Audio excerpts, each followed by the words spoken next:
C'est la journée grand public aujourd'hui ici au World AI Cannes Festival et justement on va parler d'une solution qui peut finalement tous nous concerner. C'est la thématique du maintien de l'autonomie des seniors. Alors ça concerne les seniors mais comme on a beaucoup de jeunes, ça peut concerner les enfants, les petits-enfants pour avoir justement une réflexion autour du maintien à domicile de nos aînés. Pour en parler avec nous, on accueille Pierre Servetas qui est conseiller municipal délégué au numérique et aux nouvelles technologies pour la ville de Mandelieu. Vous êtes élu à Mandelieu. Bonjour Pierre. Bonjour Benjamin. On était également avec James Nicolai qui est le cofondateur de Nodeus Solutions. Bonjour James. Bonjour à tous et à toutes. Et Emmanuel Doyen qui est donc la responsable de l'innovation sociale chez Nodeus Solutions. Donc tout d'abord James, vous allez nous présenter le projet et les objets que vous avez juste devant vous. Bien, merci Benjamin. Aujourd'hui nous sommes sur le salon de l'IA. Encore merci à l'organisation, à la Maison de l'Intelligence Artificielle et au département. Cocoon, concrètement, c'est un système domotique.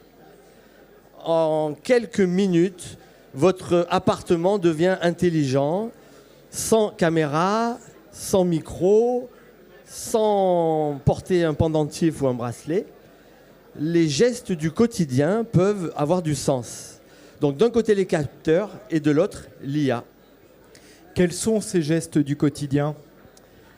Alors, le gouvernement a sorti l'année dernière le plan anti-chute.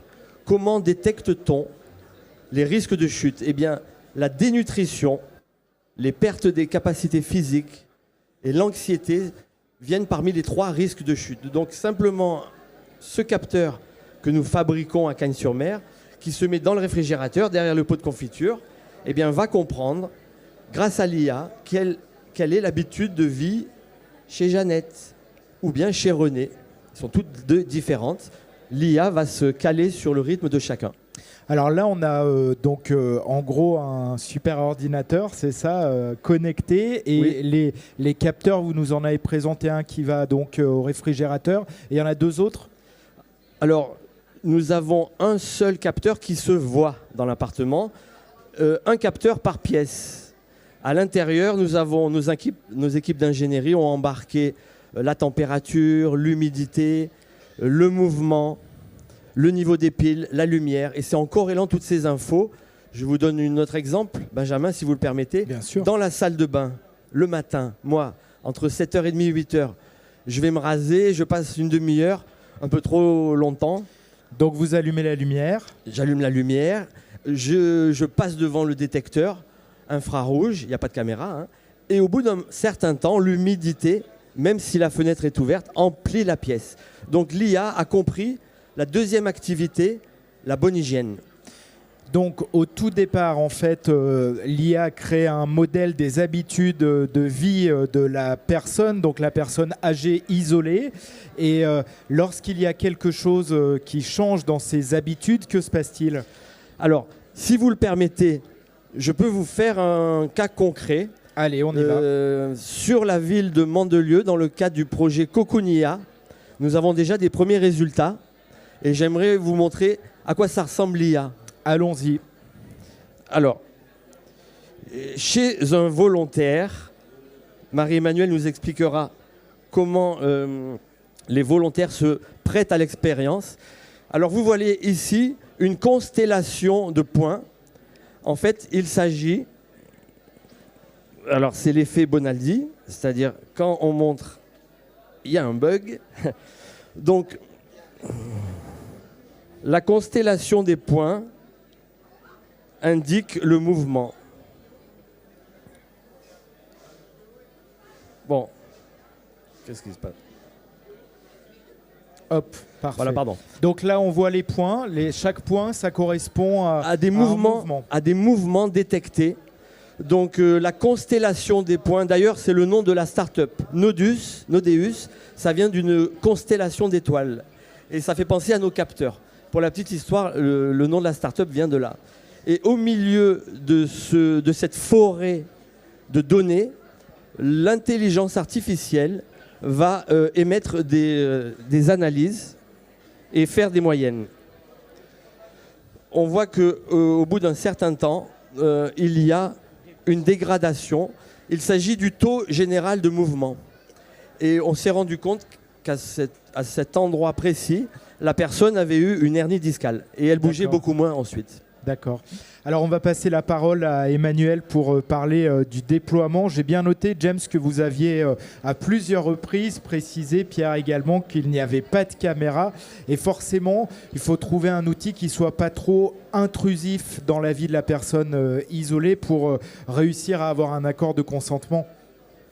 Oui, tout à fait. Alors moi, j'aurais aimé quand même que Pierre il présente en deux petits mots quand même le projet Cocoonia du département sur lequel on collabore tous. C'est après Oui, on va en parler. Il va nous Alors, expliquer pourquoi la ville a participé notamment. Oui, donc toutes ces personnes chez qui acceptent gentiment d'être bénévoles pour cette expérimentation. On a besoin d'ailleurs de ces personnes-là parce que sans elles, eh bien, on ne pourrait pas faire évoluer Cocoon, notre solution. Donc en fait, on installe chez ces personnes les capteurs et la box. Et ensuite, on leur fait signer ce qu'on appelle un formulaire de consentement, comme quoi elles acceptent eh bien, de participer à cette expérimentation. J'ai bien répondu à votre question. Oui, alors que se passe-t-il, si puisqu'on parlait de la partie intrusive, que se passe-t-il lorsque justement l'IA détecte eh bien, une anomalie en quelque sorte? On prévient la famille, c'est relié à la famille, c'est relié à la mairie, c'est relié au secours? Alors, quand on détecte une anomalie, donc en effet, il y a une alerte qui est générée. Et on travaille en collaboration avec un service de téléassistance Allovie. C'est un service qui est là sur notre région.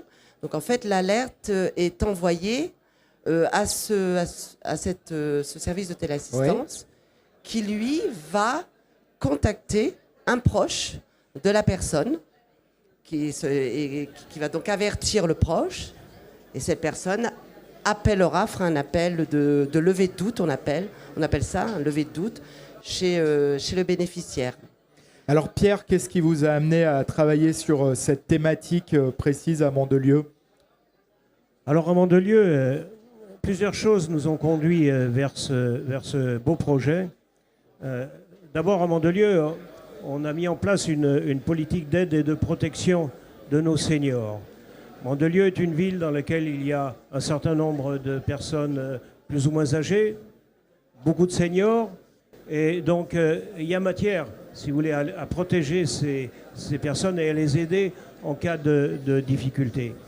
Pour cela, donc, on a mis en place déjà depuis de nombreuses années un EHPAD qui est de très bon niveau.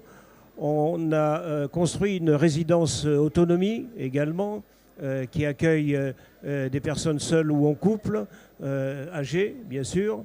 Et puis on développe cette notion de maintien à domicile qu'on essaye de développer le plus possible de façon à garder les personnes âgées dans leurs propres affaires, dans leur propre logement et avec leurs propres habitudes.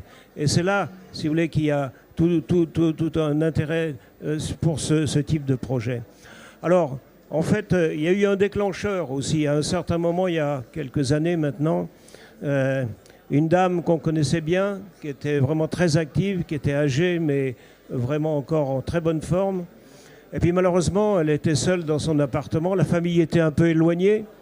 La famille proche, qui s'occupait bien d'elle, mais pas résidente à Mandelieu. Cette dame, malheureusement, a fait un jour une chute dans son appartement. Elle ne s'est pas relevée. Les enfants qui étaient un peu loin se sont inquiétés d'abord simplement, ont téléphoné une fois, ont téléphoné deux fois, et puis le temps a un peu passé, et puis finalement ils se sont vraiment très inquiétés, ils ont alerté les secours sont arrivés, et malheureusement la pauvre dame était décédée. Et elle était décédée là où elle est tombée, dans un état de déshydratation. Ça nous a tous beaucoup choqués, si vous voulez. Et on s'est dit, il faut qu'on trouve quelque chose pour éviter ce genre de situation. Donc c'est là qu'en cherchant, si vous voulez, on a trouvé nos amis de Nodeus, et c'est avec le CCAS de Mandelieu qu'on a bâti, si vous voulez, un projet. Voilà, si vous voulez, l'origine de la chose. Combien de tests actuellement? Je crois qu'il y en a beaucoup à Mandelieu, puisque vous êtes vraiment, à travers le CCAS, un partenaire du développement de cette solution. Actuellement, nous avons équipé 20 appartements. 10 à la résidence Arc-en-Ciel, donc la résidence autonomie de Mandelieu, et 10 autres appartements sur la commune, à des personnes qui sont seules à domicile, par le biais évidemment du CCAS de Mandelieu qui nous a donc qui nous a envoyé ces personnes bénévoles. Pierre, c'est pris en charge par le CCAS, ce dispositif? Oui, alors pour expliquer un petit peu la mise en œuvre de ce projet,